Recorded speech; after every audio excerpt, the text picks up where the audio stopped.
제가 이제 유대인들이 이제 예수님을 왜 안 믿는지 그 인터뷰하는 영상을 이렇게 쭉 봤는데, 그 유대인들 젊은 사람, 나이 든 사람, 여성, 남성 해서 마이크를 들이댔어요. 기자가 찍으면서, 당신은 왜 예수님을 메시아로 안 믿습니까? 세계에 많은 나라들이 기독교 국가들이 있고 예수님 메시아로 믿는데 왜 당신들은 안 믿습니까? 이렇게 마이크를 유대인들한테 쭉 댔어요. 뭐라고 하냐면 유대인들이 그 2000년 전에 그 청년, 그 미친 청년 아니냐고, 자기가 하나님이라 그러고 자기가 메시아라고 그러는데 그 청년을 어떻게 메시아로 믿냐고.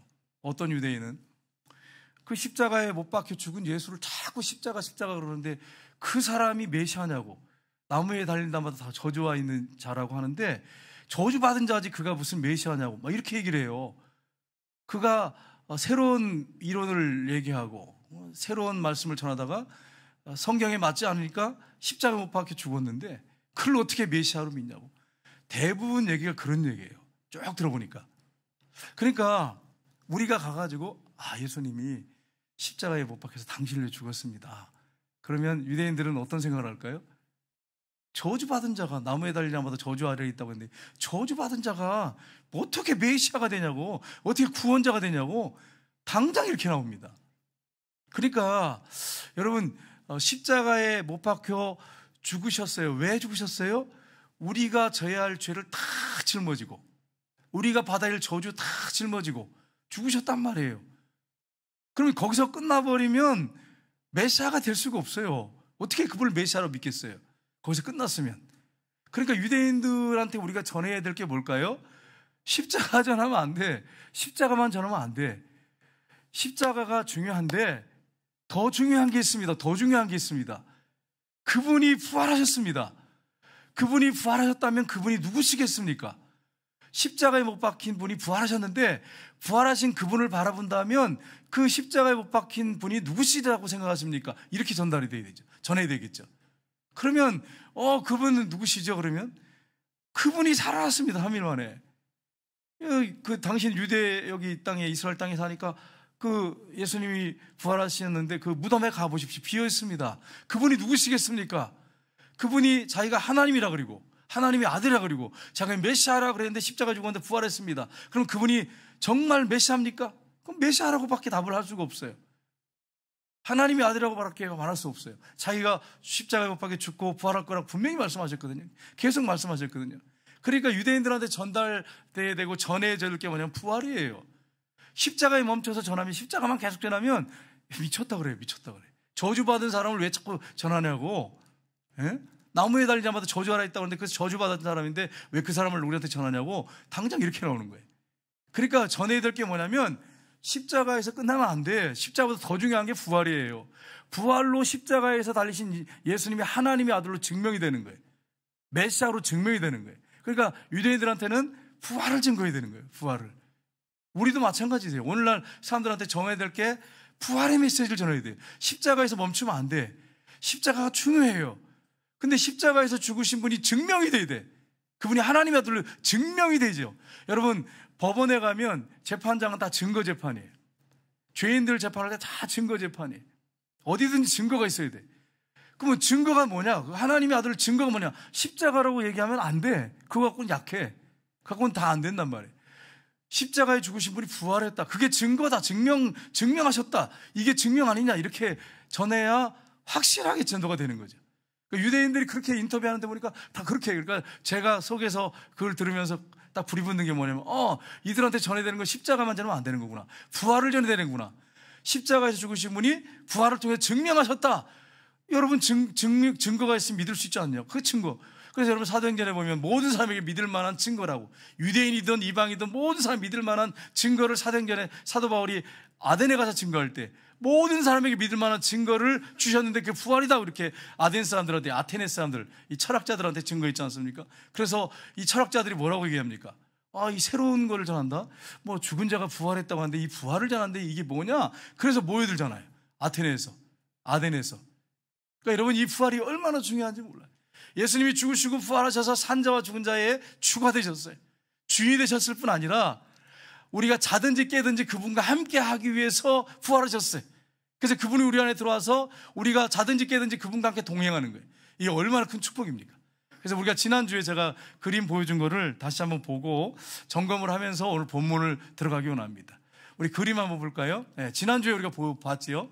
예수님이 십자가에 죽으시고 부활하셨어요. 그래서 이제는 이 동그라미 이 타원 안에 이제 예수님과 연합이 됐어요. 우리가 공동체 연합이 됐어. 완전히 하나 됐어요. 예수님이 나무고 우리는 이제 가지가 됐어요. 그래서 이제 그 맨 위에 동그라미에 예수님을 주인으로 영접한, 부활하신 예수님을 주인으로 영접한 사람, 이제 그 사람이 이제 내가 있죠. 나는 새로운 피조물이 됐어요. 이제 예수님이 주인이 되셔가지고 옛사람은 죽었어요. 이 세상 속에 살고 있지만 나는 이미 죽은 사람이에요. 세상에 대해서 죽었어요. 죄에 대해서 죽었어요. 근데 죄의 세력, 이 제 성향, 육신, 제 습관 똑같은 말인데 이게 아직도 있어서 나를 괴롭히게 하고 사단이 나를 계속 공격하고 또 악한 생각을 집어넣는단 말이에요.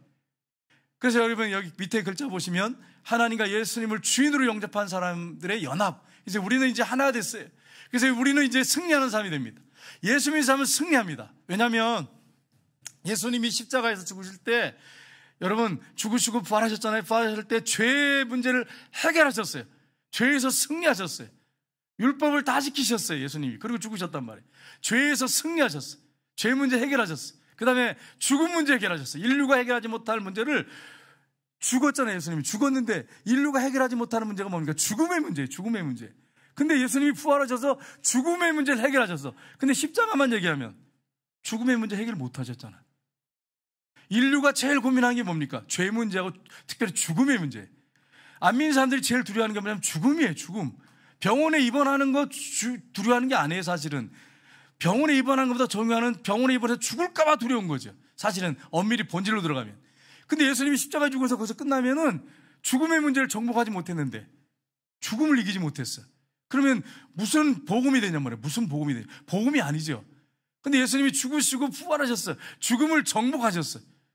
그 다음에 예수님이 또 사단을 이기셨어요.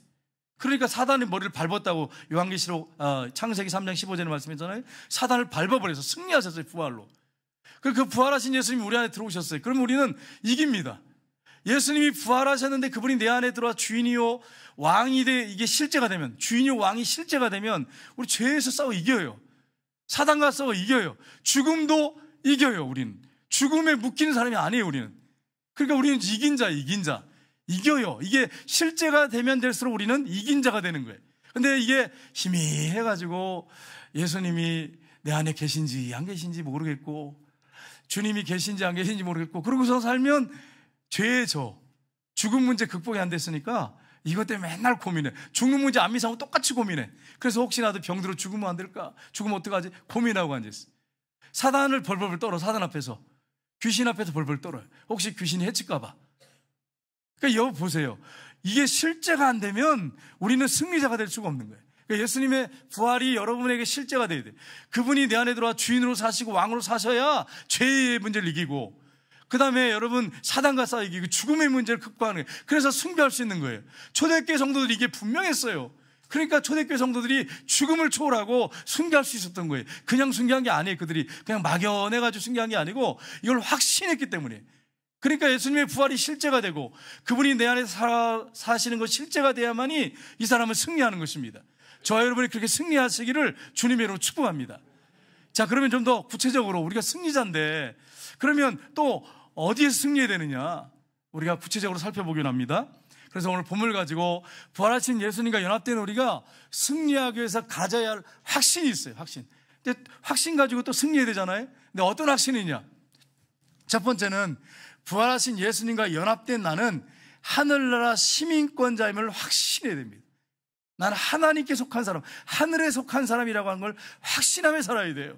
그래야 여러분 죽음의 문제를 극복하고 질병이 걸려도 두려워하잖아요. 왜냐하면 나는 하늘에 속한 사예요. 그래서 죽으면 바로 가기 때문에 담대할 수 있는 거예요. 그래서 여러분 성경에 뭐라고 말씀했습니까? 에베소서 2장 5절 6절 보겠습니다. 같이 읽겠습니다. 허물로 죽은 우리를 그리스도와 함께 살리셨고 너희는 은혜로 구원을 받은 것이라. 또 함께 일으키사 그리스도 예수 안에서 함께 하늘에 앉히시니. 아멘. 그리스도와 함께 우리는 살리셨대. 아까 그림 봤잖아요. 연합이 돼가지고 이제는 그리고 하늘에 앉히셨다. 이게 원어를 봤어요. 원어를 봤더니 동사인데 직설법인데 과거형으로 됐어요. 예수님이 십자가에 죽으시고 부활하셔서 믿는 자들은 누구든지 이제는 예수님과 연합돼서 하늘에 앉은 자가 됐다는 거예요. 연합이 돼가지고 앉은 자가 됐다는 거예요. 예수님이 나무예요. 줄기예요. 우리는 가지예요. 그래서 이제 연합이 됐기 때문에 우리는 이제는 하늘나라에 앉았다는 거예요. 그렇게 말씀하고 있어요. 과거에 이미 끝났다는 거예요. 예수님 영접한 사람은. 그렇게 담대하게 사도 바울이 외치고 있습니다. 그리고 골로새서 1장 13절에 보시면 같이 읽겠습니다. 골로새서 3장 13절. 그가 우리를 흑암의 권세에서 건져내사 그의 사랑의 아들의 나라로 옮기셨으니. 아멘. 흑암의 권세가 뭐냐면 사단이 세상을 잡고 있단 말이에요. 흑암의 권세를 갖고 있어요. 근데 그의 사랑의 아들의 나라로 우리가 옮겼어요. 예수님이 주인 되신 다음에 옮겼다. 이것도 언어상에 보니까 이 과거형으로 되어 있어요. 동사가. 이미 옮겼어요. 이미 옮겼어요. 예수님을 주인으로 모셔드린 사람은 이제 더 이상 죽음이 우리를 주관하지 못해. 죽음이 우리를 쏘지 못해. 우리. 그러니까 여러분 얼마나 우리가 크리스찬이 대단한 사람입니까? 옮겼어요. 이미. 그래서 우리는 죽으면 천국에 간단 말이에요. 이런 축복을 받은 사람이 저와 여러분이에요. 그러니까 죽음 때문에 두려워하고 질병 때문에 내가 지금 의사 선생님이 3개월밖에 못 삽니다. 그것 때문에 두려워하는 이유가 없어요. 우리는 예수 믿는 사람들은. 안 믿는 사람은 두려워해야 돼. 믿는 사람은 두려워할 이유가 없는 거예요.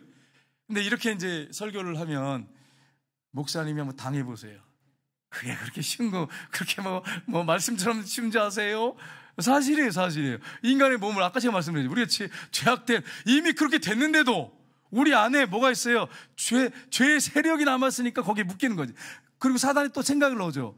야, 너 그래가지고 너 안 벌려서 죽으면 너 그 목사가 그러면 무슨 창피냐. 그러니까 얼마나 이게 또 부끄러워, 이게. 영광을 가리지 않나, 이래가지고 또 여러 가지 생각을 하니까 복잡하지요? 근데 복잡할 생각할 거 없어. 죽으면 천국 갑니다, 여러분. 이러면 끝나는데 복잡하게 생각하니까 이제 이거 어떡하지? 이러는 거지. 제가 아는 목사님이 이게 확신이 있는 분이 있었어요. 근데 이분이 폐암에 걸렸어요. 폐암 걸리면 거의 죽거든요.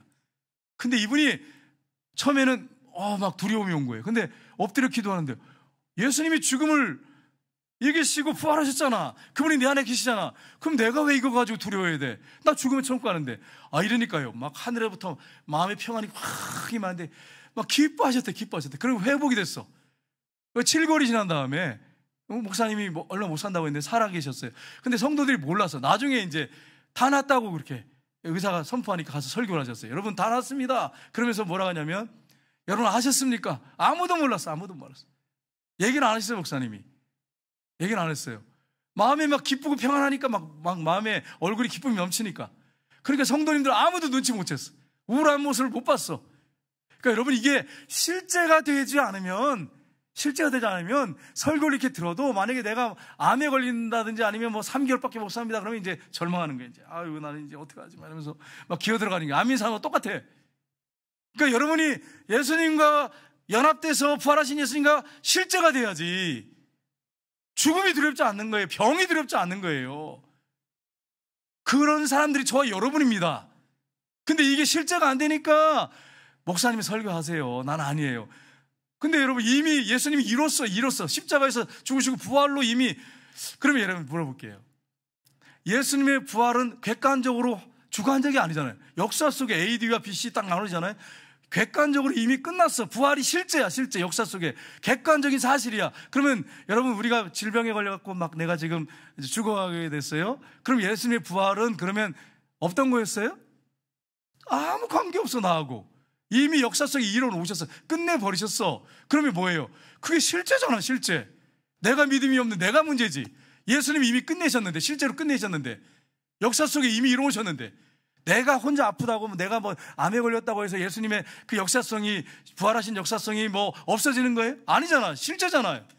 그러니까 실제가 되면 내가 아무리 환경과 상황이 지금 힘들고 어려워도 그것 때문에 묶이지 않는단 말이에요. 그것 때문에 절망하고 좌절하지 않는단 말이에요. 예수 믿는 사람은 그런 사람이 아니잖아요. 안 믿는 사람이 그런 사람들이고 우리는 이미 끝난 사람들이란 말이에요. 그래서 여러분 이게 설교를 이렇게 담대하게 하는데 걱정은 됩니다. 혹시라도 이렇게 또 어려움이 오면 내가 이렇게 담대하게 설교할 수 있을까? 그렇게 될 겁니다. 될 건데, 그런데 이제 사람의 이 죄악의 죄성이 강하기 때문에 혹시라도 거기에 말려들까봐 걱정이 되는 거지. 사실은 이미 끝났어, 이미. 그러니까 여러분, 그게 확실한 증거가 있기 때문에 여러분 믿는 사람들은 담대한 거예요. 내가 이제 연세가 많아서 내가 오늘 하나님께 간다고 해도 담대한 거예요. 왜? 부활로 나도 이제 부활할 거라고 하는 확실하게 예수님이 증명하셨잖아요. 증명하셨잖아. 그러니까 죽음을 두려워할 이유가 없는 거지. 연세 드신 분도. 야, 내가 이제 90 다 되는데 이제 하나님 앞에 갈 때가 다 됐네. 나 천국 가겠나? 예수님을 주인으로 영접하셨다면, 왕으로 영접하셨다면 뭐가 두려울 게 있냔 말이에요. 뭐가 두려울 게 있냔 말이에요. 그게 안 됐으니까 두려운 거지. 하나님 앞에 설라니까 두려운 거지. 여러분 이런 확신을 가지고 사시지 않으면 안 된단 말이에요. 그냥 여러분 지식 전달이 되면 안 돼. 지금 설교가 여러분에게 확신이 돼야 돼. 그러니까 이 확신이 만약에 든다면, 실제가 된다면 여러분 세상이 감당하시겠어요? 세상 사람들이? 질병이 여러분 감당하겠어요? 사단이 여러분을 감당하겠어요? 못 감당해. 확신 가운데 못 사니까 우리가 쩔쩔매고 두려워하는 거지. 사실은 이 질병이 우리를 두려워하고 사망이 두려워하고 우리를 두려워하고 사단이 두려워야 되는데 이게 거꾸로 돼가지고 지금은 실제가 안 되니까, 그냥 지식만 전달돼가지고, 그러니까 신앙이 실제가 안 되니까 이런 일이 벌어진 거예요. 그리스도인들이 아무 힘을 못 쓰는 거예요. 세상에 나가서 아무 영향력을 못 끼치는 거예요. 실제가 안 되니까. 그러니까 저와 여러분이 이렇게 무슨 탁상 공론이라고 앉아있고 지식이나 이렇게 정보나 제공받고 이런 존재가 아니라고 하는 거예요, 여러분. 그러니까 설교 시간에 여러분이, 저도 문제가 있어요, 여러분. 졸게 한 사람이 누군데, 누구한테 큰 소리 치겠어요. 하지만, 그렇지만 제가 좀 부족하더라도 여러분이 좀 눈을 크게 뜨고 좀 은혜가 안 되더라도 아멘하고 이랬으면 여러분 제가 또 힘을 내서 성령의 능력을 받아가지고 전하면 여러분이 또 일어나지 않겠어요? 아멘이시죠, 그죠? 그런데 전부 졸고 앉아있어요. 그럼 여러분 생각해봐. 제가 어떻게 되겠어요? 아이고, 오늘 죽 썼네. 이러면서 은혜가 한대가 안 돼. 그런 생각을 하지 말아야지. 담대하게 하는데도 인간이기 때문에, 이 인간의 연약감이 있기 때문에, 그러니까 여러분이 저를 좀 봐주셔야 돼. 그래서 저를 위해서 기도를 좀 많이 해주셔야 돼. 그러니까 여러분 이게 신앙이 실제입니다, 여러분. 그러니까 여러분 이 더위가 기승을 부리고 막 힘든다고 해도 부활하신 주님이 나와 동행한다고 하면 이게 사실 아무것도 아닌 거예요. 사실 따지고 보면. 짜증나기도 해요. 인간이 몸을 입기 때문에, 육신이 있기 때문에. 그러나 가만히 생각해 보세요. 부활하신 주님이 나와 함께 하시고 내 안에 살아계셔. 그러면 이게 더위가, 여러분 이거가 날 막 점령해가지고 아유 더워 못 살겠네, 죽겠네, 이런 말이 나오겠냔 말이에요. 생각해 보세요. 실제가 된다면. 그러니까 더위도 우리를 지배하지 못해요, 여러분. 그게 그리스도인이에요. 그렇게 사시기를 주님으로 축복합니다. 빌립보서 한번 볼까요? 그 다음 절 보겠습니다. 같이 읽겠습니다. 그러나 우리의 시민권은 하늘에 있는지라 거기로부터 구원한 자 곧 주 예수 그리스도를 기다리노니, 거기로부터는 뭐예요? 거기로부터 하나님의 나라 천국으로부터 구원한 자 곧 주 예수 그리스도를 기다리노니, 주님이 재림하십니다. 네, 그분이 오십니다. 영광스러운 몸, 신령한 몸으로 재림하십니다. 우리는 주님의 신부들의 시민권이 하늘에 있단 말이에요. 우리 신랑은 예수님이세요. 여러분의 신랑이, 우리 권사님들, 집사님들 신랑이 누구예요? 예수님이에요. 저의 신랑은 누굽니까? 예수님인데, 제가 이 수염들 하고 있는데 이게 신부가 만나 물고 이렇게, 이게 신부가 이렇게 해야 되겠나 이렇게 생각하지만 영적이 영적. 생각해 보세요. 남자가 어떻게 신부가 되겠어요? 육적이 아니고 영적으로. 날마다 수염 깎고 있는데 제가 예수님의 신부예요 이러면 이게 얼마나 예수님이 끔찍하시겠어요, 그죠? 근데 영적으로 말씀드린 거예요. 영적으로. 이 시민권이 거기 있어요. 우리 주님이 재림하신단 말이에요. 여러분 재림이 실제가 되어야 돼요. 실제 있을 일이란 말이에요. 이게 그냥 여러분 이론이 아니란 말이에요. 실제란 말이에요. 그럼 우리가 신부단장을 잘하고 주님 맞아야 됩니다. 열천의 위호가 그냥 하신 얘기가 아니에요. 실제 일어날 일이란 말이에요. 기름짐이 잘 해가지고 주님 맞아야 돼요. 그 다음에 여러분 베드로전서 1장 3절 4절 보겠습니다. 같이 읽겠습니다. 우리 주 예수 그리스도의 아버지 하나님을 찬송하리로다. 그의 많으신 긍휼대로 예수 그리스도를 죽은 자 가운데서 부활하게 하심으로 말미암아 우리를 거듭나게 하사 산소망이 있게 하시며 썩지 않고 더럽히지 않고 쇠하지 아니하는 유업을 있게 하시나니 곧 너희를 위하여 하늘에 간직한 것이라. 아멘. 예수님이 죽으시고 죽은 자 가운데 부활하심으로 말미암아 우리를 거듭나게 하셨어요. 예수님이 거듭나게 하셨어요. 그분이 부활하셔서 우리 안에 들어오셔서 사심으로 거듭난 거죠. 산 소망이 있어요. 우린 죽은 소망이 아니에요. 세상의 소망은 죽은 소망이에요. 여러분 명품 가방 들고 다니는 분들 부러워하지 마시기를 주님으로 축복합니다. 명품 가방 들으면 부럽지 않나요? 예?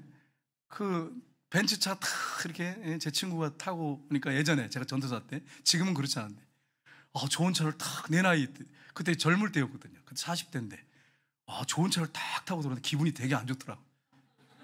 이상하지. 이게 그때 전 목사였는데. 그래서 제가 농담을 한마디 탁 던졌더니 기분이 되게 나빴나 봐.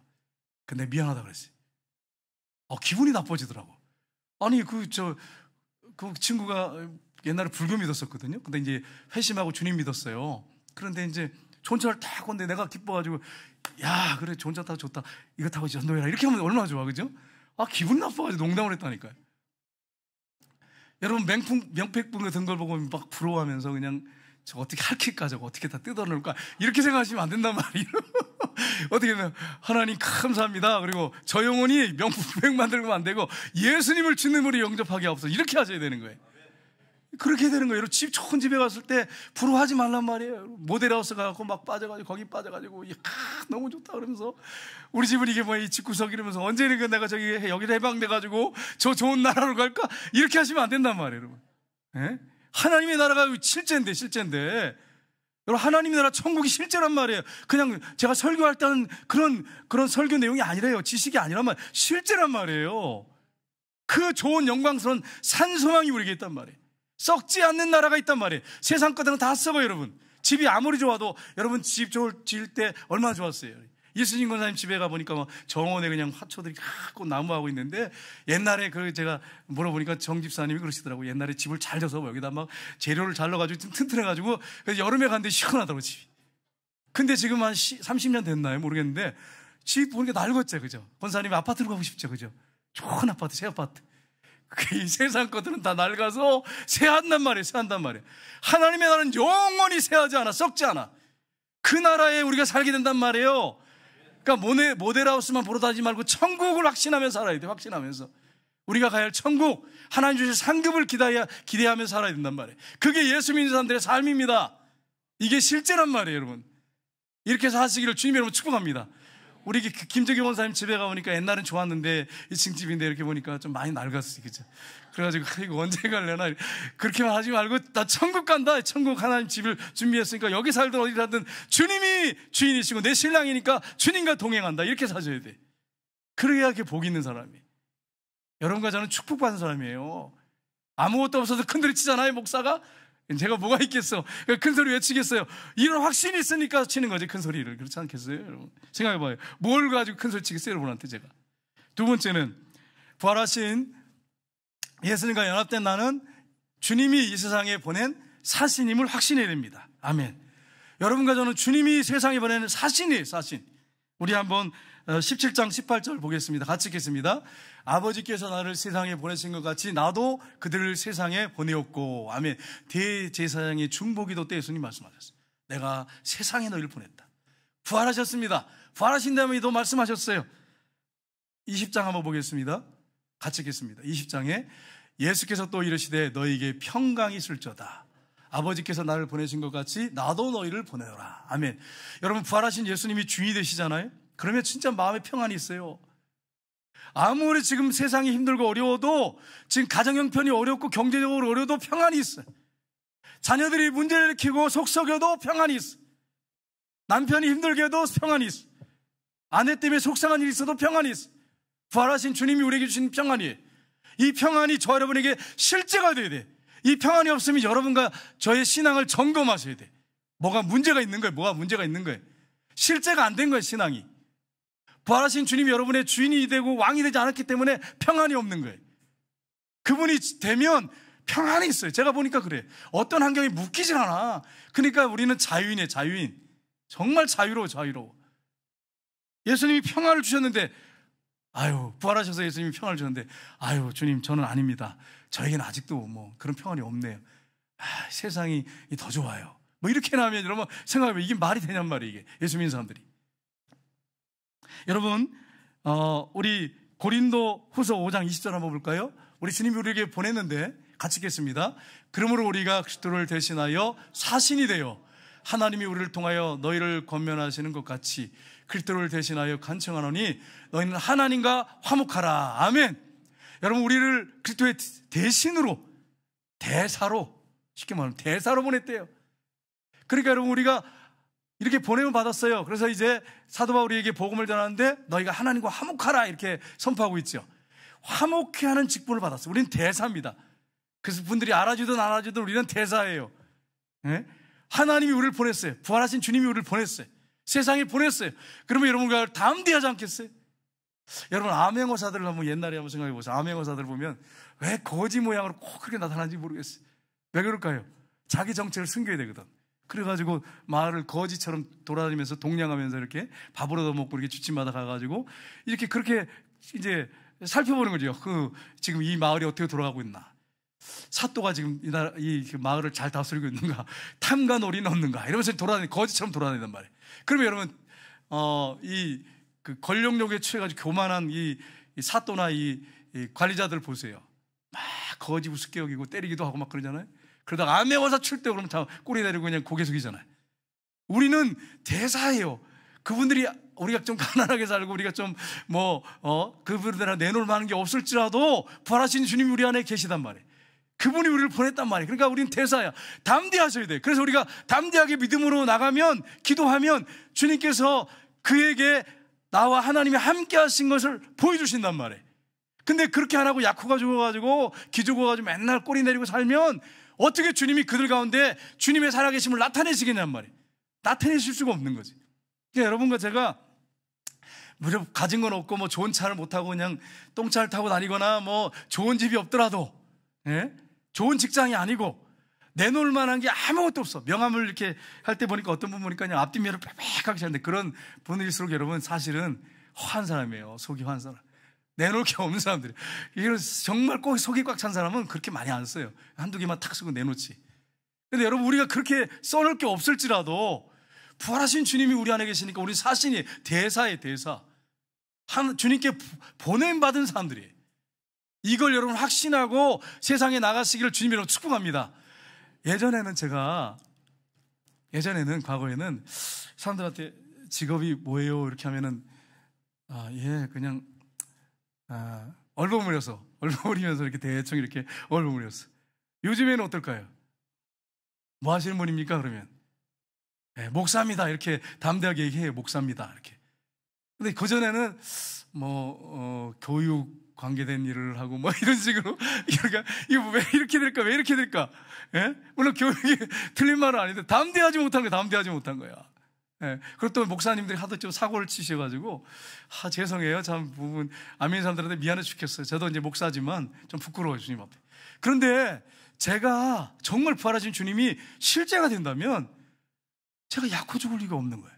그분들이 질문해서 저 목사입니다. 그리고 그 영혼을 위해서 기도하고 믿음으로 살면 주님께서 아브라함에게 역사하셨잖아요. 아브라함이 세상 권력자들 앞에서 내놓을 게 뭐가 있어요? 맨날 뺏기고 그냥 아내 뺏기고. 그런데 여러분 하나님이 어떻게 하셨어요? 아브라함이 권위를 세워주시잖아요. 하나님과 동행하니까.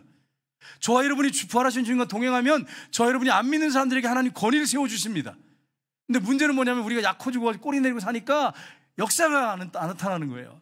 그래서 여러분과 제가 좀 안 믿는 사람들한테 좀 담대하시기를 주님으로 축복합니다. 근데 믿음이 떨어지면 담대하지 못해. 꼬리에 내린단 말이에요. 그러니까 평소에도 주님과 동행하는 확신 가운데 살아야 돼요, 여러분. 이게 여러분 우리가 살아야 할 삶입니다. 고린도후서 5장 18절을 보시면 이렇게 되어 있습니다. 모든 것이 하나님께로부터 났음에 그가 그리스도로 말미암아 우리를 자기와 화목하게 하시고 또 우리에게 화목하게 하는 직분을 주셨으니 아멘. 우리에게 사명을 주셨어요. 우리가 대사인데, 하늘나라 대사인데 하나님과 믿지 않는 자들과 화목하게 하는 직분을 주셨대요. 이게 뭘까요? 전도회, 선교회. 이걸 하라고 우리를 세우셨어요. 우리를 부르셨어요. 여러분 화목해 하는 직분을, 사명을 감당하시기를 주님으로 축복합니다. 근데 문제가 있어요, 여러분. 솔직히 얘기해요. 여러분 보세요. 질문해 보세요. 교회 안에서 화목하지 않은 사람, 그냥 집사님들끼리 서로 싸우고 권사님들이 서로 싸우고 욕을 하고 화목하는 직분을 주셨는데 하나님과 사람을 화목하게 하고 사람과 사람을 화목하게 하는 직분을 받았는데 그게 십자가잖아요. 십자가. 그런데 그냥 저 사람 욕하고 손가락질하고 뒤에서 뒷담화하고 그러면서 원수같이 대하고 내 눈에 흙이 들어가도 난 용서 못해 이러고 이러면 여러분 되겠냔 말이에요. 여러분과 저는 대사예요. 화목해 하는 대사예요.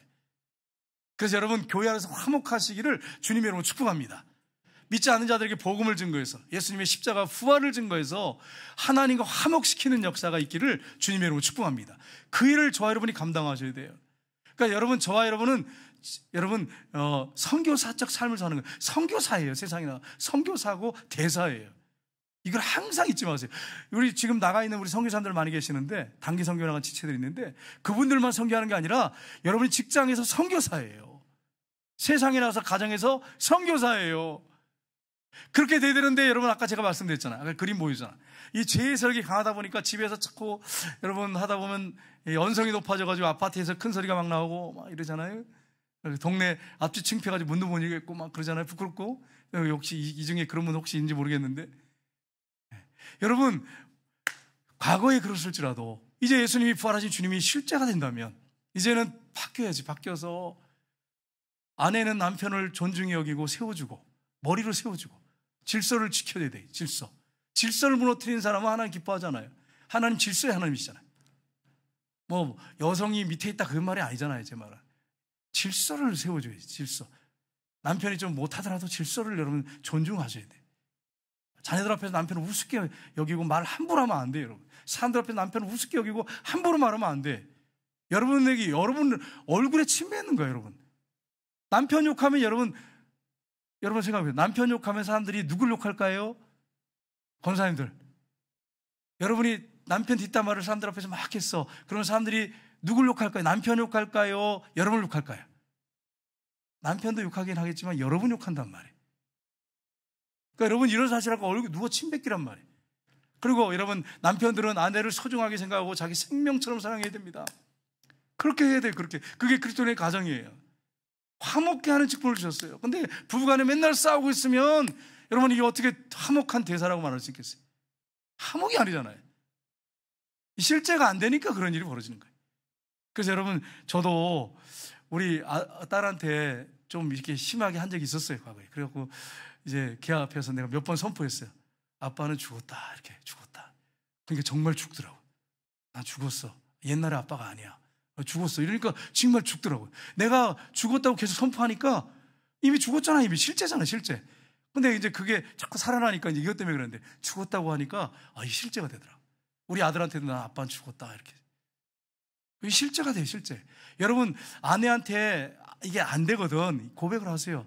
나는 이미 죽었다고. 여보 난 죽었어. 날마다 그렇게 해보세요.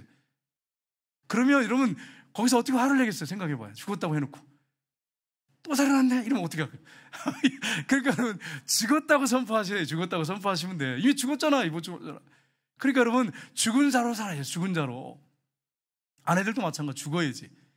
그냥 아내들이 그냥 핏대 세워가지고 그 예쁜 얼굴에 그냥 여기 막 핏대가 막 보이면 여러분 그 사진 찍어놓으면 여러분 과간이죠. 과간. 그래서 제발 우리 여성들 남편한테 소리 지르고 핏대 높이지 마시기를 주님으로 축복합니다. 우리 남성들 여기 탁 들었다가 아내들이 핏대 높이고 막 프라이팬 들고 설치면 이렇게 탁 찍으세요. 아주 그냥 공개해버려. 그냥 공개해버려. 그러니까 여러분 제발 그러지 마요. 아름다운 얼굴 가지고 왜 이렇게 핏대를 세워가지고 막 목에 힘줄을 막 세워가지고 그러냔 말이에요. 그 장미꽃 같이 아름다운, 장미도 가시가 있어요. 그럼 할 말이 없어? 그런데 여러분 그렇게 생각하지 말고 그 아름다움을 얘기하는 거예요. 아름다움을. 아름답게 그렇게 신앙생활 해야지. 그렇지 않습니까? 여러분 화목케 하는 직분을 주셨어요. 화목케 하는 직분. 세 번째는 성령님께서 모든 것을 가르치시고 생각나게 하심을 확신해야 됩니다. 여러분 성령님이 우리 곁에 계세요. 우리 안에 계세요. 예수님만 계시는 게 아니야. 아까 그림 봤잖아요. 성부, 성자, 성령이 우리와 함께 연합이 돼 있어요. 영으로 연합이 돼. 영으로. 육이 아니고 영으로 연합이 돼 있단 말이에요. 그래서 여러분 마태복음 10장 19절을 볼까요? 같이 읽겠습니다. 너희를 넘겨줄 때에 어떻게 또는 무엇을 말할까 염려하지 말라. 그때 너희가 너에게 할 말을 주시리니 말하는 이는 너희가 아니라 너희 속에 말씀하시는 이 곧 너희 아버지의 성령이시니라. 아멘. 우리 안에 누가 계시다고요? 성령이 계신단 말이에요. 성령께서 여러분이 어떤 사람을 전도자 상자를 만나 전도할 때 무슨 말을 할까? 성령께서 말을 주신대요. 전도하신 분들 얘기하다 보니까 성령이 주신대요. 말씀을. 그 순간에 놀랍게 지혜를 주셔서 말씀하신대. 우리가 핍박을 받을 수 있어요. 그때 그 현장에 성령님이 역사하셔서 여러분에게 필요한 말씀을 주세요. 성령님이 늘 함께 왔어요. 그리고 요한복음 14장 26절을 보십시오. 같이 읽겠습니다. 보혜사 곧 아버지께서 내 이름으로 보내실 성령 그가 너에게 모든 것을 가르치시고 아멘. 성령님이 우리에게 모든 걸 가르치신다고 했어요. 너에게 말한 모든 것을 생각나게 하신다고 했어요. 여러분 우리가 성경을 부지런히 읽잖아요. 읽으면 순간순간 삶 속에 이게 생각이 나요. 성령님이 하신 일이에요. 기억력 좋아서 그런 게 아니에요. 여러분 아시잖아요. 여러분 기억 못 믿잖아요. 한 장 이렇게 읽다가 탁 넘기면 그 다음에 앞에 장이 생각 안 나잖아요. 그게 우리의 기억력이에요. 근데 성령님은 생각나게 하시는 영이에요. 말씀이 생각나게 하는 건 내가 기억력이 좋아서가 아니라 성령님이 그렇게 하세요. 그리고 성령님이 여러분에게 가르치십니다.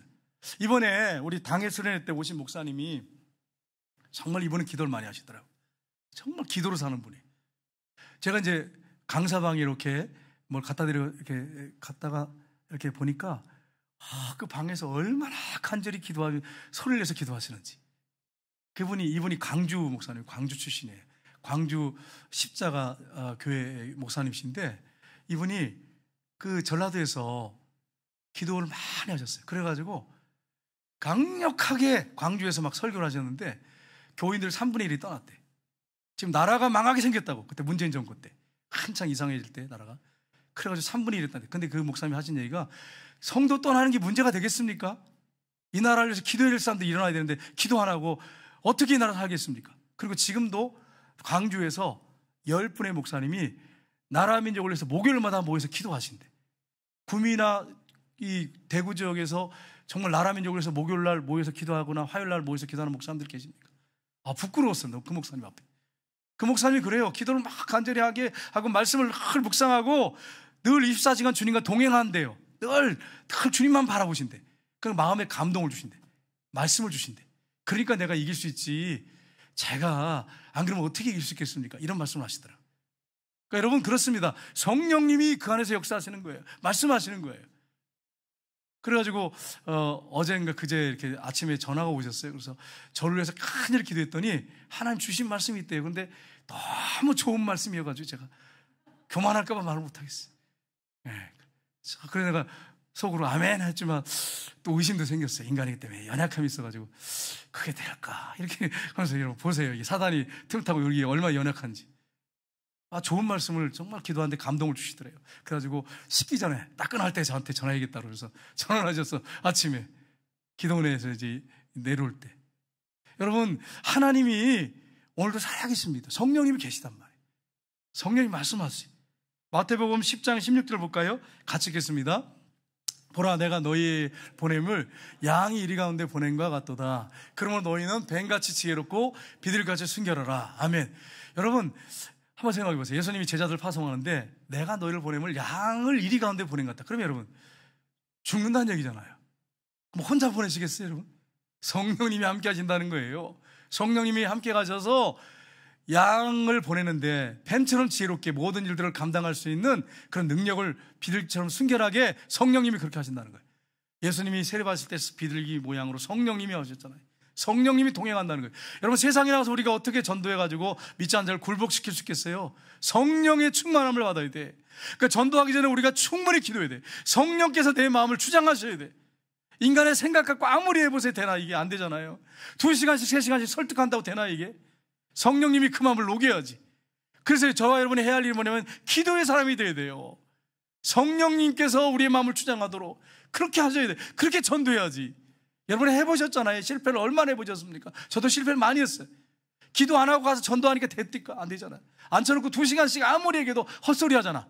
일어날 때면 꼭 헛소리해. 이상한 소리를. 그거는 안 믿는 사람만 그런 거 아니잖아요. 성도님들도 그냥 설교 잔뜩 이렇게 열심히 듣고서 나가면서 또 엉뚱한 소리 하는 분 있잖아. 자기 본인 듣고 싶은 마음을 듣고 가잖아. 여러분 인간의 연약함에 성령님의 그 도우심이 있어야 돼. 도우심이 있어야 돼. 요한일서 5장 18절 19절에 보십시오. 같이 읽겠습니다. 오늘 본문 말씀이죠. 하나님께로부터 난 자는 다 범죄하지 아니하는 줄을 우리가 아노라. 하나님께로부터 나신 이가 그를 지키심에 악한 자가 그를 만지지도 못하느니라. 또 아는 것은 우리는 하나님께 속하고 온 세상은 악한 자 안에 처한 것이며. 아멘. 죄를 하나도 안 짓는다 그런 말씀이 아니에요. 죄에 계속 머물러 있지 않는다는 거예요.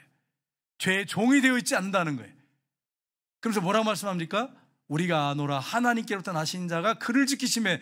예수님이죠. 예수님이 우리를 지키시기 때문에 악한 자 사단이 그를 만지지도 못하느니라. 담대하시길 주님으로 축복합니다. 여러분 천신무장이었던 분이 예수님을 믿어야 되는데 두려운 거예요. 해코지 하니까. 그래서 목사님을 탁 만나서 목사님이 이 말씀을 주시더래. 악한 자가 손을 못 댑니다. 그래서 담대함을 얻으셨대. 그래가지고 이분이 예수님을 영접하는데, 여러분 귀신을 이렇게 모셔드릴 때요, 대대적인 그런 막 이렇게 그 구슬을 한대. 대대적인 구슬. 돈도 많이 드리고. 그래가지고 뭐 거창하게 한대, 거창하게. 근데 예수님을 주인으로 인격적으로 모셔드리겠습니다, 내가 동의하고 마음의 문을 열기만 하면 들어오신대. 세상에 이렇게 감사한 일이 어딨어. 돈도 드리잖아. 돈도 드리잖아. 내가 그냥 겸손하게 마음만 열면 돼. 예수님을 모셔드리는 거. 그래가지고 이분이 영접 기도를 예수님이 놀려주시고 부활하시고 이렇게 해서 영접하겠냐? 영접하겠다고 한대. 근데 자기가 귀신을 모셔봤잖아. 진짜 들어오잖아요. 몸에 영이 들어오잖아. 영이 들어옵니다. 영이 들어와. 엄마가 이 아이를 임신하는 것처럼 영이 들어온단 말이에요. 산단 말이에요. 영이 들어와. 그래서 인격이, 두 인격이 산단 말이에요. 내 인격과 그 귀신의 인격이 같이 산단 말이에요. 그런데 거창하게 막 구슬하다 보면 이제 신내림이 임하는 거죠. 귀신이 들어오는 거죠. 근데 예수님의 영이 들어온다니까. 그러니까 아무것도 안 하고 그냥 내가 겸손하게 마음의 문을 열면 된다고 하니까, 또 한 번만 내가 정말 정중하게 영접하겠습니다. 그 3번을 했대. 그 다음에 확신 가운데 사는데, 이분이 지금은요, 얼마나 담대한지 간증하러 다니시잖아요. 천신 모시던 분이. 그러니까 여러분, 우리 안에 부활하신 주님이 영으로 들어오십니다. 영으로, 육이 아니고 영으로 들어오신단 말이에요. 그분이 살아계신단 말이에요, 우리 안에서. 그럼 얼마나 우리가 담대할 수 있습니까? 여러분, 제가 세상 사는 게 너무 힘들고 낙이 없는 사람들, 그러면 여러분, 가난한 사람들이 그렇습니까? 아니에요. 강남의 탤런트들, 가수들 보면 돈은 막 들어와, 인기는 막 올라가. 근데 혹시 인기 떨어질까 두려워. 그러니까 뭐 하냐면 마약을 해. 그래서 마약을 하는데 그 마약이 주는 기쁨이 대단하답니다, 여러분. 나는 그냥 그 마약을 어떻게 하나 그러는데, 아니래요. 마약이 주는 기쁨이 그러니까 마약을 하죠. 막 구름 위에 둥둥 떠다닌 것 같아요. 이렇게 막. 야, 그 기분이 어떨까요? 우리도 한번 그 체험을 한번 해볼까요?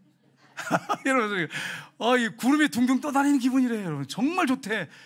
세상에 걱정, 근심이 다 사라진대. 아이고, 여러분, 이래가 또 마약 선전하는 것 같은 기분이 좀 이상한데. 근데 여러분, 그러니까 마약을 하는 거죠. 근데 놀라운 것은 마약에 중독된 사람이 예수님을 정말로 인격적으로 모셔드려서 영이신 예수님이, 부활하신 주님이 딱 산다고 하는 확신을 가지고 사니까 그 마약의 주는 기쁨을 뛰어넘더래. 그래가지고 기쁨이 충만해가지고 신앙생활은 너무너무 즐겁더래. 여러분, 여기서 이제 이게 중요한 거예요. 여러분에겐 그 기쁨이 있습니까? 네? 그 기쁨이 진짜 실제가 될 때 그 기쁨이 있는 거예요. 예수 믿는 사람 맨날 이렇게 해가지고 인상 쓰고 이렇게 해가지고 막 해가지고, 이게 김용희 선교사님은 이제 우리 9월달에 오세요. 여러분 기도 많이 해주세요. 선교사님 오셔서 붕의하실 텐데 10년 붕성이 합니다. 그분은 딱 서면, 강단에 서면, 지금 집회를 뭐 기억이 안 나는데 하도 많이 해가지고 딱 서면 저분은 5년근이다. 이 주름을 보면 저분은 3년근이다, 18년근이다, 30년 딱 안 돼요. 오래 믿을수록 이게 주름이 많다네. 이게 주름이. 여러분, 주름이 죄송합니다. 주름 많으신 분들 죄송한데, 그러니까 이게 뭐랄까, 이게 연세가 들어서 생긴 주름이 아니라 근심 걱정에 찌들린 주름. 그리고 내가 몇 년 믿었는데 몇 년근인지가 딱 나오는데 몇 년근인지. 저거 20년근이구나. 그러니까 여러분, 표정 관리 잘 하셔야 돼요. 표정 관리. 그러니까 여러분, 그게 왜 그럴까요? 하도 집회를 많이 당해 보니까 셀 수가 없을 정도래요. 어마어마하죠. 그분이 오시는데 제가 왜 이 말씀드리냐면, 부활하신 예수님이 내 안에 들어와 실제로 사신다면 우리 안에 뭐가 있냐면 기쁨이 있어요. 기쁨이. 기쁨이 없으면 여러분이 문제지 예수님 문제입니까? 질문해 보세요. 예수님 문제시잖아요. 그럼 예수님이 뭐라고 하실까요? 예수님께 질문해 보세요. 네가 문제다 이러시지. 네가 문제다. 내가 내 안에 들어 살고 있다고 하는 게 실제냐? 네가 주인으로 왕으로 인정하고 실제 신앙생활을 하고 있느냐? 이렇게 질문하시겠죠. 아니니까. 죽고 싶을 때도 있고 막 속상할 때도 있고, 인간이니까 잠깐 그럴 수 있지만 늘 그런다고 한다면 내가 신앙에 문제가 있는 거지. 여러분, 기쁨이 충만해야 돼. 예수 믿는 사람들은요. 예수님이 살아계시는데 내 안에서. 이게 실제가 안 되면 신앙생활 재미가 없어. 신앙생활 하면 할수록 괴로워. 짐이야, 짐. 예수 믿는 게 짐이고 신앙생활하는 게 짐이고 직분이 짐이야, 그냥. 그러라고 우리를 부르셨어요, 주님이? 주님이 나 흘려 죽으시고 피 흘려 죽으시고 부활하신 분이 그렇게 하라고 하신 거예요? 아니잖아요, 여러분. 여러분, 저와 여러분이 기쁨이 충만하시기를 주님으로 축복합니다. 그래가지고 김영희 선교사님이 여러분 표정 관리한다고 막 주름 피고 이런다고 되는 게 아니고, 여러분이 평소에 그러고 있으면 이게 딱 나타난단 말이에요. 그래서 그분이 계속 집회다 다닌 걸 내가 계속 들어봐요. 들어보면은 몇 년 그리지 않다고 탁 그래가지고 저도 걱정이 되더라고요. 근데 저는 뭐 볼 때 여러분 아시겠지만 항상 웃잖아, 그죠? 그러니까 좀 걱정은 없어요. 근데 그래도 혹시 모르니까 모르지. 여러분, 우리가 이런 사실을 알고 예수 믿는 사람들 기쁨이 충만해야 돼. 예수님 때문에. 돈이 많아서가 아니에요. 뭐 건강이 있어서 그런 것도 아니고, 누가 자녀가 잘 돼서가 아니에요. 이건 아무것도 아니에요, 사실은 비교하면. 예수님이 주시는 기쁨과 평안은 비교가 안 되죠. 비교가 안 돼. 세상이 주는 것 같지 않다고 예수님 말씀했잖아요. 그게 우리에게 있습니다. 네 번째, 마지막인데 같이 읽겠습니다. 부활하신 예수님과 연합된 나는 모든 것을 가진 사람임을 확신해야 합니다. 예수님이 누구십니까? 하나님이세요. 하나님의 아들이세요. 근데 그분이 영으로 내 안에 들어와 계세요. 그러면 여러분, 저 여러분은 모든 걸 다 가졌어요. 현찰이 없어서 그렇지. 다 가졌단 말, 다 가졌어요. 여러분, 성경이 뭐라고 말씀했냐면 학개서 2장 8절에 보시면 같이 읽겠습니다. 은도 내 것이요 금도 내 것이라 만군의 여호와의 말이니라. 아멘. 모든 물질의 주인이 누굽니까? 하나님이세요. 그 뜻에 맞게 우리가 기도하고 만약에 쓴다면 하나님 필요한 물질 주십니다. 내 욕심 차리고 내 가정, 내 자녀 맨날 그것만 챙기니까 이게 참 물질이 없는 거지, 사실은요. 여러분, 우리가 물질 정말 주님이 주인인지를 여러분이 점검해 보셔야 돼요. 성경에 말씀하셨어요. 시편에 보십시오. 같이 읽겠습니다. 나는 너를 애굽 땅에서 인도하여 낸 여호와 내 하나님이니 내 입을 크게 열라 내가 채우리라 하였으나. 아멘. 여러분, 이게 입을 열라는 게 우리 육신의 입입니까 이게? 아니에요.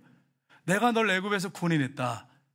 내가 전능한 하나님인데 네가 나를 온전히 신뢰한다면, 믿는다면 입을 크게 열어서 기도해라 이렇게 말씀해요. 크게 기도해라 이렇게 말씀한 거예요. 무작정 크게 기도하라 그런 게 아니에요. 하나님의 비전 안에서, 하나님 뜻 안에서 크게 기도하라 그랬어요. 여러분, 그 동물의 세계 이렇게 보시잖아요. 저는 이제 동물의 세계를 좋아하는 편이에요. 그래가지고 자주 봐요. 보는데 거기 보면 이제 새들한테 이렇게 먹이를 이렇게 어미가 주잖아요. 근데 5마리가 새끼가 있어요. 그러면 누구한테 먹이를 계속 물어다 줄까요? 제가 계속 지켜봐서 그 입을 지켜봤어. 새끼들이요. 그 조그만 새끼들이 입을 막 입 찢어지겠어. 그러다가 걱정이 되더라고요. 저 찢어지면 어떡하나. 진짜 보세요. 거짓말인가. 막 입을 벌리는데 찢어질 것 같아. 막 입이 금방 찢어질 것 같아. 근데 입을 팍 벌리면서 간절히 사모하는 새에게 꼭 먹여요. 그러니까 어떤 새끼는 계속 받아먹는 거예요. 어떤 새끼는요. 죄송해요. 새끼라서 죄송해요. 그러면 입을 조금 벌려서 못 받아먹어. 근데 어떤 새끼는 계속 내가 지켜보니까 계속 받아먹어 그냥. 그러니까 무슨 말이냐면 어머니가 줄 거라고 하는 확신을 갖고 그냥 입에 넣을 거라는 확신을 가지면 입을 크게 벌리는 거지. 막 입을 찢어지도록 벌리는 거지. 그러니까 여러분, 저와 여러분이 해야 할 일이 뭐냐면 입을 크게 벌려서 기도를 크게 하세요. 믿음을 가지고 크게 하세요. 지금 현재 상황만 보지 마세요. 우리 하나님이 어떤 분인데? 전능하신 하나님이잖아. 그분이 못할 게 어디 있어요? 우리가 욕심이라면 하지 말고, 욕심이 아니라면, 하나님 뜻이라면 입을 크게 벌려서 기도하는 저와 여러분 되시기를 주님으로 축복합니다. 그렇게 하셔야 돼. 그렇게 하셔야 돼. 천국에 다녀오신 분들 얘기가 천국 창고에 가면 기도해서 받아야 할 것들을 기도하지 않아서 받지 못할 물건들이 가득 쌓였대. 천국 창고에. 이렇게 우리가 기도 안 하면 우리 하나님께서 좀 관광을 좀 시켜주셨으면, 그럼 입을 막 이렇게 찢어지도록 벌릴 텐데, 그걸 관광을 안 시켜줘가지고 우리가 그런 겁니까? 뭐 사실 그렇죠. 그렇긴 그런데 정말 믿음을 갖고 있다면, 주님을 신뢰한다면, 진짜 실제가 된다면 그렇게 기도할 수밖에 없는 거죠. 진짜라면. 우리가 믿음이 너무 약하니까, 부족하니까 그렇지. 그 믿음을 점검하셔야지. 주님께 문제가 있습니다. 주님 기도 안 들어주시는데 주님께 문제가 있습니다. 이렇게 아니에요. 사실은 우리의 믿음의 문제를 점검하셔야 돼요. 하나님의 뜻을 점검하고. 이게 중요한 거예요. 자, 고린도후서 6장 9절 10절 사도 바울의 고백이에요. 그가 모든 걸 다 회로 여기고 배설물을 여기고 살았어요. 평생을 그렇게 살았습니다. 결혼도 하지 않고. 그가 뭐라고 합니까? 우리 같이 읽겠습니다. 무명한 자 같으나 유명한 자예요. 죽은 자 같으나 보라 살아있고, 징계를 받는 자 같으나 죽임을 당하지 아니하고, 근심하는 자 같으나 항상 기뻐하고, 가난한 자 같으나 많은 사람을 부유하게 하고, 아무것도 없는 자 같으나 모든 것을 가진 자로다. 아멘. 자, 여기서 여기까지를 강하게 강조하고 있어요. 근데 여기서 여러분 긍정적인 것만 한번 보세요. 긍정적인 것만. 유명한 자래. 유명한 자. 사도 바울이 자기는 사람들이 안 알아준대. 그런데 전도하다니면 맨날 매 맞고 그러잖아요. 근데 하나님 나라의 유명한 자예요. 하나님은 알아주는 유명한 자예요. 크리스찬들은 알아주는 유명한 자. 살아있는 자. 죽임을 당하지 않는 자. 주님이 죽을 고비를 얼마나 넘겼어요. 주님의 뜻대로 살면서 복음 전하니까. 항상 기뻐하는 자. 아이, 목사님, 어떻게 항상 기뻐할 수 있습니까? 저도 그렇게 생각을 했어요. 설교하면서도 자신이 없어서 어떤 때는. 근데 부활하신 주님이 실제가 되니까 보세요. 근심하는 자 같으나 어떻게 한다고요? 항상 기뻐하고. 사도 바울이 자기가 기뻐하지 않으면 이런 말을 피했겠어요? 자기가 기뻐하니까 그렇게 했지. 그리고 데살로니가 후서에 전서에 항상 기뻐하라 이렇게 했잖아요. 항상 기뻐하고 많은 사람을 부유하게 하고. 나는 아무 돈도 없어. 지갑에 지금 하나도 없고 뭐 카드 빚으로 사는 사람일지 모르겠지만 정말 하나님 뜻을 알고 기도한 사람은 많은 사람을 부유하게 합니다. 사도 바울 아무것도 없었어요. 베드로, 요한 은가금은 내게 없다 그랬어요. 은가금 있다 그랬어요? 없다 그랬어요? 없다 그랬어요? 나 없다 그랬어요. 예수 이름으로 일어나 거라 그랬단 말이에요. 많은 사람을 부유하게 하고 모든 것을 뭐 한 사람이라고요? 가진 자로다. 자, 이제 이 설교를 들었어요. 이제 집에 갔어요. 여보, 우리 지금 돈 하나도 없네. 우리 굶어 죽게 생겼네. 이게 맞는 말일까요, 여러분? 여보, 우리 자녀들한테 뭘 사줘야 되는데 돈이 하나도 없네. 아, 이제 우린 어떡하지? 하나님 믿어도 아무 소용없네. 이렇게 말하는 게 맞습니까, 여러분? 아니에요, 아니에요. 하나님의 뜻이라면, 하나님의 영광을 위해서라면 여러분 기도하면 주신단 말이에요. 입을 넓게 열라 내가 채우리라 그랬잖아요. 간절하면 입이 찢어지도록. 우리에게 정말 새가 입이 찢어지도록 그 간절한 기도가 있다면 응답을 왜 안 해주시겠어요? 그 간절함이 없잖아요, 우리 안에. 솔직히 얘기해서. 입이 찢어지도록. 제가 꼭 기억하세요, 기도할 때. 새들 한번 보라니까요. 정 안 되거든 흉내라도 좀 내. 좀 보면서 그냥 입이 찢어지도록 한번 간절하게 한번 생명을 드린 야곱처럼 정말, 예?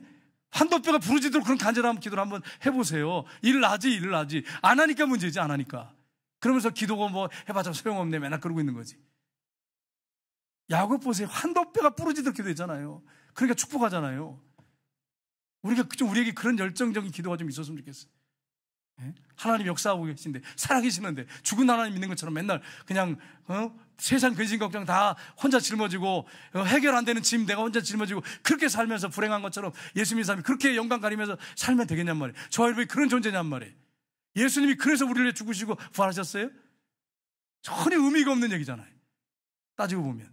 그러니까 여러분, 부활하신 주님이 저 여러분 안에 살아계신다고 한다면, 우리 안에 기쁨이 충만해서, 아까 제가 말씀드렸잖아요. 정말 그 마약 중독자가 주님이 주신 기쁨이 더 크다 그랬어요. 그리고 알코올 중독자 한 분이 얘기를 하는데, 알코올 중독에서 정말 주님을 영접했는데 알코올이 주는 기쁨보다 더 큰 기쁨이 자기한테 있다고 그렇게 고백을 했어요. 안 믿는 사람들은, 예수 믿는 사람들은 이해가 안 돼요. 아니, 술도 안 먹지, 담배도 안 피지, 화투도 안 하지, 무슨 재미로 사냐 세상을. 술도 뭐 이렇게 춤추러도 좀 다니고 그래야 되는데 그러지도 않다니지. 무슨 재미로 사냐.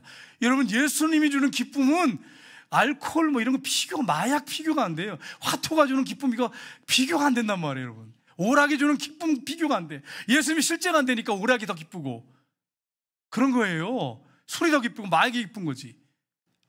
그러니까 여러분이 주님이 주신 기쁨을 가지면 세상이 주는 쾌락은 비교가 안 됩니다. 여러분, 부활의 주님이 여러분 안에서 실제가 되기를 원합니다. 그래서 정말 모든 것이 다 끊어지고 주님 때문에 기쁘고 주님 때문에 감사하고 주님 때문에 행복한 저 여러분 되시기를 주님으로 축복합니다. 그게 그리스도인의 삶이에요. 이게 성경에서 말하는 삶이란 말이에요. 그래서 여러분, 실제가 안 되고 그냥 세상 사람들 똑같이 그렇게 살지 말고 정말 한 주간 동안 주님 때문에 주님이 주시는 그 행복감, 기쁨, 감사, 감격, 그 안에서 승리하는 그런 한 주간 되시기를 주님으로 축복합니다. 기도하겠습니다. 하나님 아버지, 예수